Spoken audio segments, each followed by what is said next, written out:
Greetings and welcome to Illinois in Focus Weekend Edition, powered by the Center Square. I'm Greg Bishop, Illinois editor at Franklin News Foundation, publisher of the Center Square Newswire service. This week for Illinois in Focus, the Center Square reporter Jim Talamonte and I will discuss higher tolls and taxes expected with a $1.5 billion mass transit bill now law, the status of the city of Chicago's budget as the deadline approaches, and end-of-life options legislation now law. All of that and more when we return for Illinois in Focus, powered by the Center Square.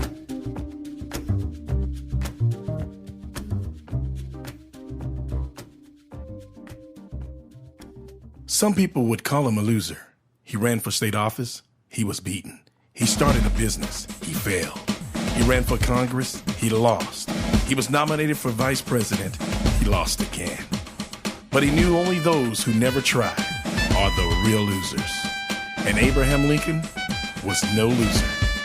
Persistence. Pass it on. From the Foundation for a Better Life at values.com. Welcome back to Illinois in Focus. I'm Greg Bishop. Illinois drivers and consumers in and around Chicago could see higher tolls and taxes thanks to a bill the Illinois General Assembly passed in October and Governor J.B. Pritzker signed this week in Chicago. The Center Square's Jim Talamonte was there.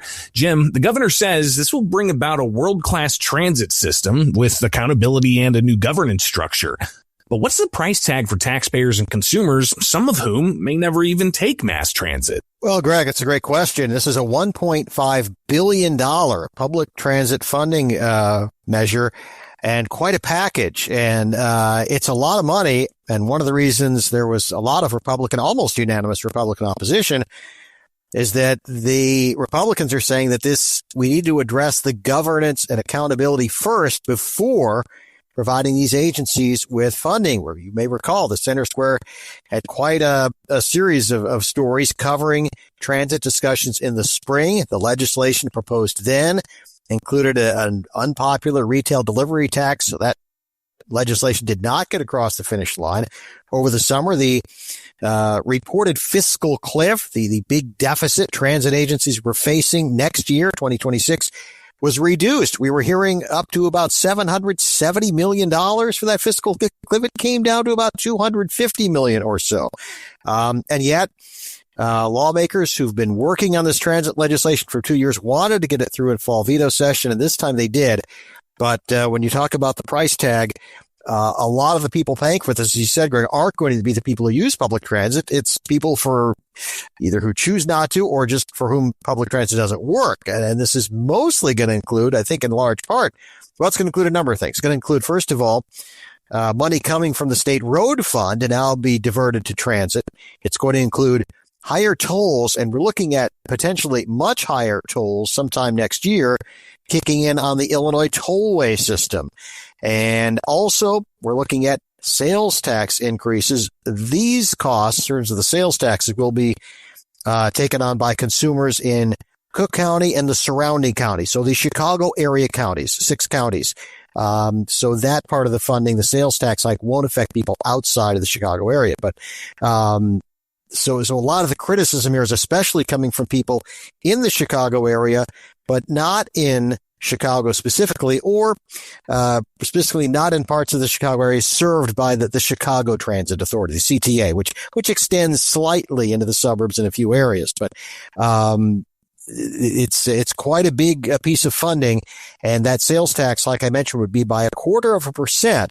And that part of it's going to generate an estimated $478 million. But a lot of pieces to this. The backers are saying this is going to lead to more reliable service, safer transit. Safety's been a big issue, especially in the last few weeks, with even the President of the United States calling out violent incidents that have happened on the Chicago Transit Authority trains. So Republican Senate Minority Leader John Curran said this is going to make life more expensive for suburban families with the tax hikes and surcharges.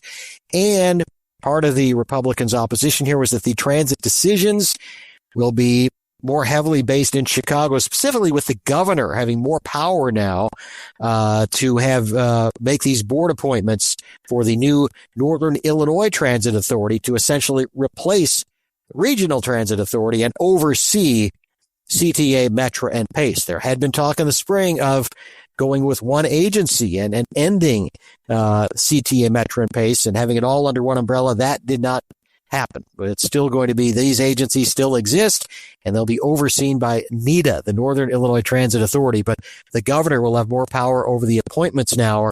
So with the governor being a Chicago Democrat, John Curran says, well, this further reduces suburban representation and puts that power structure even more heavily in the city of Chicago.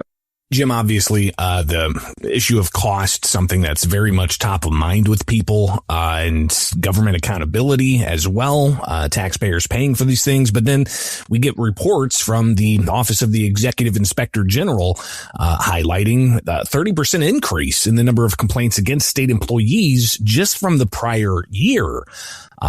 You asked the governor about one particular instance of $1 million being paid out to employees not working within the transit agencies. What was his response there? Well, that's a good question.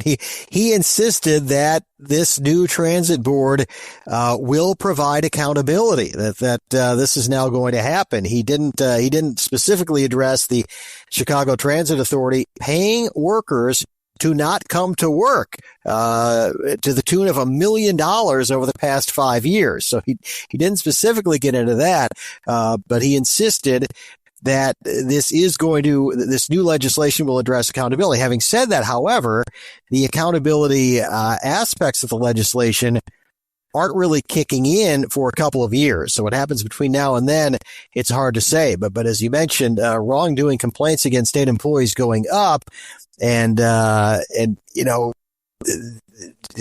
but it's just been a trend. We've seen all kinds of issues in other agencies. Greg, you've covered DCFS, Department of Children and Family Services, extensively with some of the issues that have happened there, even abuse cases. The governor saying he wants, people, if they're doing something wrong, to get caught. But this is something that's been going on for quite a few years. The governor's been in office now since 2019. So, they're just, at this point, there seems to be a kind of a disconnect, or certainly at least quite a time lag between the number of cases involving alleged wrongdoing or lack of accountability and things actually happening to get done about it. So the pace of government is part of that accountability conversation as well. No question. Again, the costs, obviously, Illinois already dealing with high taxes, with property taxes, gas taxes, corporate taxes, and the list goes on. But interesting kind of split screen this week, Jim, with President Donald Trump delivering a primetime address to the nation. Took about 18 minutes. He talked about affordability and says that inflation is cooling down and costs are going to start coming down. But the governor, out of his political campaign, going right up against President Donald Trump and trying to, in a way, cast doubt on some of the president's claims. What's going on here, and how much are we talking about people seeing increased costs? Well, that's, I guess it depends on who you ask. The governor says that costs are skyrocketing because of the Trump administration. His gubernatorial campaign released a statement just saying that, and he cited reports from other media outlets, that would be perceived to be not as friendly to the president, saying millions of Americans are spending more than ever on groceries, electric bills, and health care. Well, the president said, inflation was at its worst in over 40 years when I took office. And in fact, the Bureau of Labor Statistics showed that in 2022, June of 2022, the U.S. experienced a 40-year peak of inflation at 9.1%, as reported by the Center Square. So the inflation numbers have come down somewhat since then, and especially in this year, according to Donald Trump. I recall it was only a few weeks after he took office that Illinois U.S. Rep. Roger Krishnamurthy was criticizing the president for the price of eggs, which had begun to skyrocket before Trump took office. And the president said in his speech on Wednesday night, well, the price of eggs is down 82% since March. He pointed to the Thanksgiving dinner costs going down, and that was backed up by the Illinois Farm Bureau. Gas prices, well, other than Illinois, most of the center of the country, until you get out near the coasts, gas prices are now below $3 a gallon for an average, according to AAA.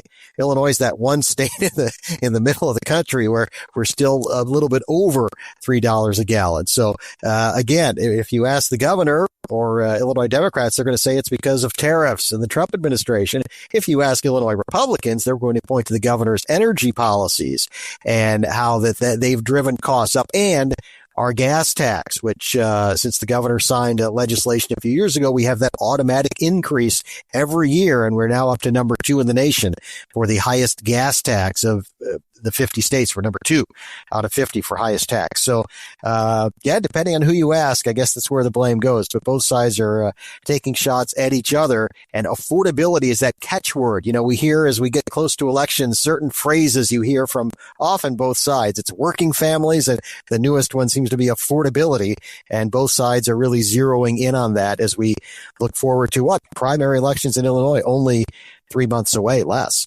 You know, and obviously the team at thecentersquare.com is going to be on top of it. Be sure to go and sign up for the newsletter. It's free. We're a nonprofit newswire service focused on how government impacts you, the taxpayer. So again, go to the website, thecentersquare.com, and sign up for that newsletter so you don't miss any of these headlines, including, Jim, we're watching to see the governor possibly enact legislation impacting energy policy. This after a Illinois Energy Authority and several other groups put out a study saying that Illinois, if it's on the trajectory it's on now, will have power shortages by 2029. You actually asked House Speaker Chris Welch about what that means for energy policy discussions, especially with this bill on the governor's desk. It seems to double down on so-called renewable energy. Yeah, absolutely. And this is something that State House Republicans have been talking about, that the renewable energy mandates, in other words, mandates to end coal and natural gas in Illinois, that these are reducing baseload generation in the state, and that's driving prices up and capacity down. And so now the Speaker of the Illinois House, of course, supported this, helped push this legislation through. The governor indicated his support for it, but that was before this report came out from those 3 state agencies you mentioned, saying that as soon as 2029, we could be looking at power outages, blackouts. You hear about that stuff in California or in Cuba. You don't usually think about it happening in Illinois unless you have weather or something like that. But we just may not have enough energy to serve demand. Data centers being a big part of that. And that's a big part of that Senate Bill 25. You know, after the other energy legislation in recent years, those alphabet soup bills of FEJA and CEJA, we now have SURJA, the Clean, Reliable Grid Affordability Act, and that provides subsidies to solar companies to develop battery storage in the state of Illinois. But Republicans have said, well, this battery storage just isn't going to be enough. You know, we're not going to be able to power our state on battery storage, windmills, and solar. We need to have the clean coal and the clean natural gas industries that have cleaned up quite a bit in recent decades. We need that, or else we're going to be facing these shortages. So it's going to be an interesting decision for the governor. This would have been a package.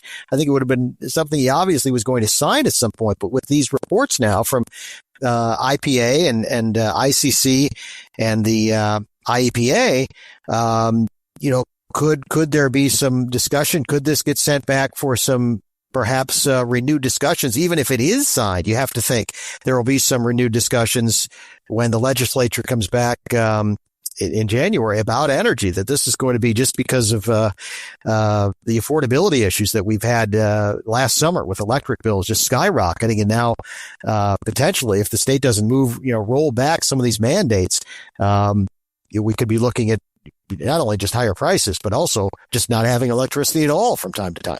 Especially considering, Jim, that the legislation passed in 2021 set a date certain for coal-fired power plants to close by 2035, and then natural gas-powered plants by 2045. And opponents of this policy saying that that's just given the green light for these investors to go out side of the state of Illinois to build these types of things because they're not going to find a friendly environment in the state of Illinois. And they're calling, even the manufacturers are calling for the state to repeal those closure dates.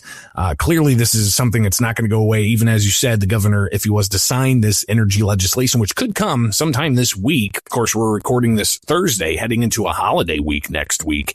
So still a lot of things could happen. Jim, we're going to skip around here a little bit and go right to Chicago because there's also a deadline there coming up onto a holiday week. Christmas is literally, next week, and they still don't have a budget with that end of year deadline approaching.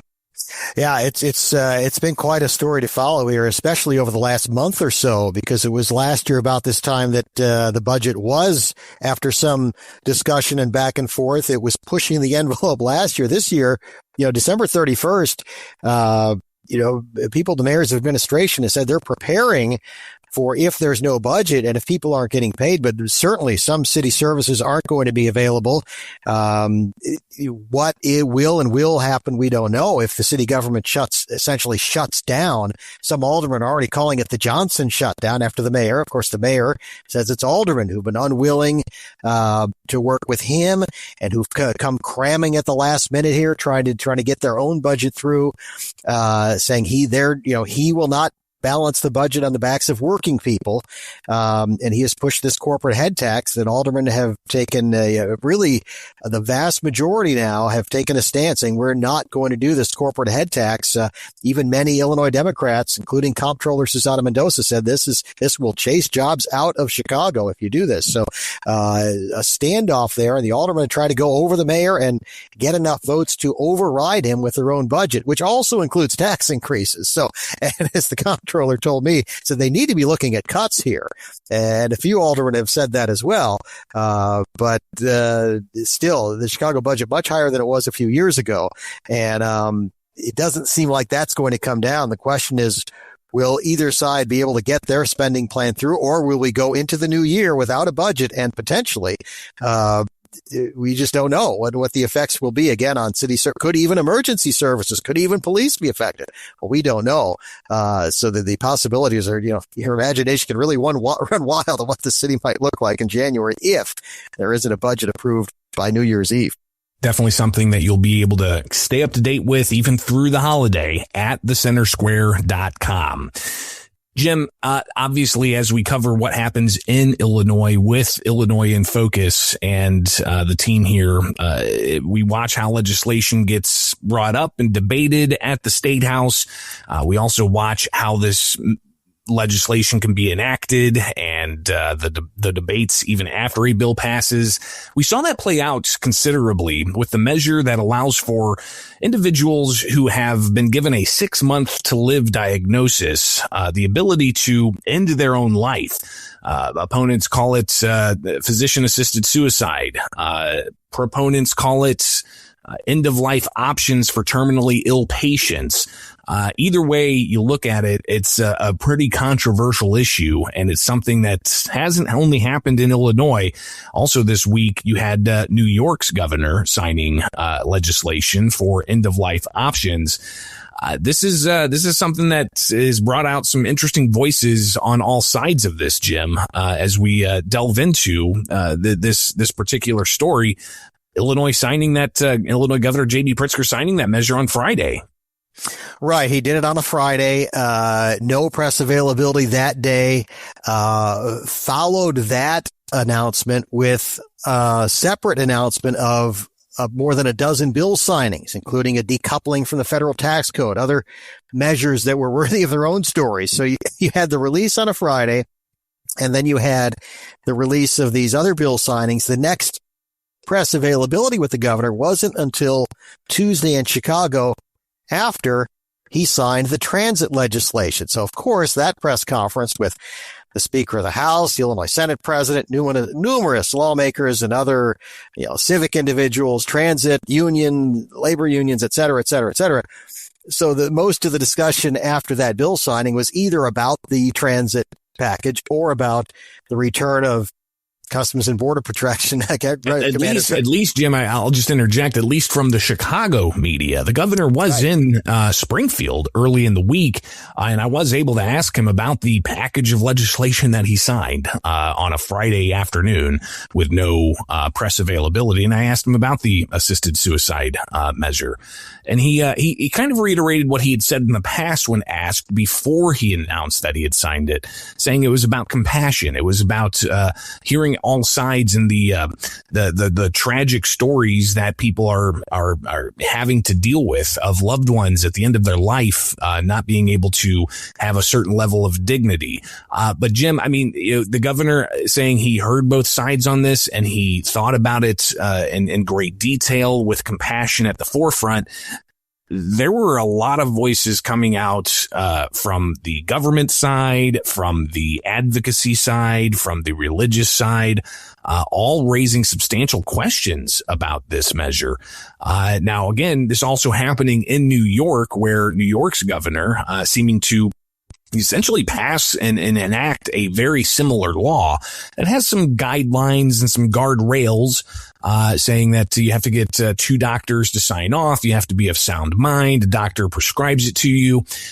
But some of the other things that we've seen brought up here include from coroners who have concerns on how these deaths are going to be reported, or from advocates for those with disabilities, worried how that community could be impacted by this type of measure. And even religious organizations, Jim, Catholic Conference of Illinois and others, really pushing back against this idea on moral grounds. All of that doesn't seem to matter as the governor went ahead and approved this measure. But when does the measure take effect? Yeah, this is a good question. Like you said, there were a lot of things happening at both sides. You have the New York issue and the Illinois issue, separate ones.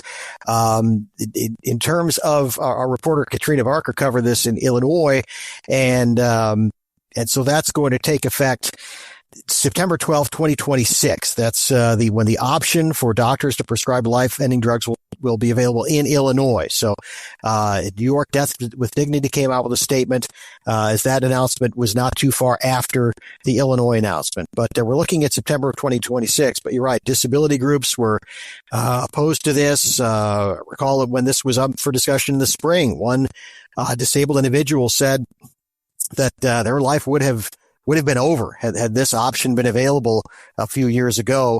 And this person was very thankful to still be around because, but there might have been a turn to ask for this prescription.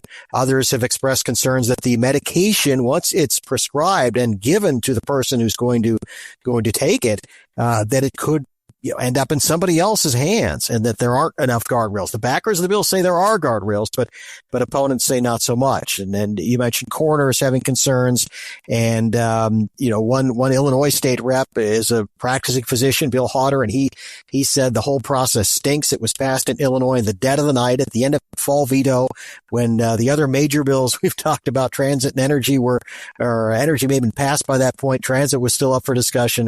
So a lot of passion on both sides of this, and but probably not surprising that the governor went with signing it, given that it's been rare for him to go against heavily backed Democrat legislation in the General Assembly. It also followed a very similar trajectory that other very controversial legislation follows, Jim. When it's originally filed, it has nothing to do with the issue. Passed one chamber, was changed into something totally different.